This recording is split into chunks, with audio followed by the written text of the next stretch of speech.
તો આ સાથે જ વડાપ્રધાન નરેન્દ્ર મોદીની સોનાની ખરીદી પર અપીલનો મુદ્દો રાજ્યમાં સોનાની ખરીદીમાં ઘટાડો થયો છે। નાયબ મુખ્યપ્રધાન હર્ષ સંઘવીએ માહિતી આપી કે 2 દિવસમાં રાજ્યમાં સોનાની ખરીદી ઘટી છે। મહત્વના સમાચાર કે જે પ્રકારે પ્રધાનમંત્રી નરેન્દ્ર મોદીએ કહ્યું હતું કે 1 વર્ષ સુધી સોના અને ચાંદીની ખરીદીમાં તમે કાપ મૂકો અથવા તો ઓછી ખરીદી કરો અને તેની અસર હવે માર્કેટમાં પણ વર્તાઈ રહી છે। લોકો સોના ચાંદીની ખરીદી ખૂબ ઓછી કરી રહ્યા છે અને રાજ્યમાં સોનાની ખરીદીમાં પણ ઘટાડો નોંધાયો છે તેવું નાયબ મુખ્યપ્રધાન હર્ષ સંઘવીએ માહિતી આપી। તો 2 જ દિવસમાં રાજ્યમાં સોનાની ખરીદી ઘટી છે। પોલિટિકલ એડિટર કિંજલ જોડાયા છે વધુ માહિતી સાથે। કિંજલ, જણાવશો કે જે પ્રકારે પીએમ મોદીએ કહ્યું હતું કે 1 વર્ષ સુધી સોના અને ચાંદીની ખરીદીમાં કાપ મૂકવામાં આવે તેવી લોકોને અપીલ કરી હતી અને આ અપીલની હવે અસર માર્કેટમાં જોવા મળી રહી છે। સોના ચાંદીની માંગમાં પણ હવે ઘટાડો નોંધાયો છે।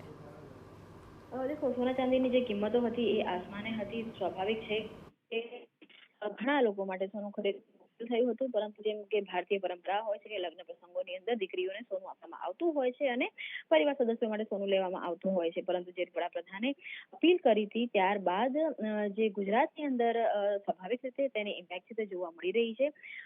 જો શહેરોની વાત કરવામાં આવે તો સુરતની વાત કરીએ કે વડોદરા કે રાજકોટ કે અમદાવાદ, તો ત્યાં સોનાની ખરીદીમાં કહી શકાય કે ઘટાડો છે તે નોંધવામાં આવ્યો છે। 2 દિવસથી લગભગ જે 40% જેટલો ઘટાડો છે તે સોનાની ખરીદી પર નોંધાયો છે અને સામાન્યતઃ જો કે જે રિસેલ ગોલ્ડ છે તો રિસેલ ગોલ્ડ પર હવે આગામી દિવસોમાં ભાર મુકાશે તેવું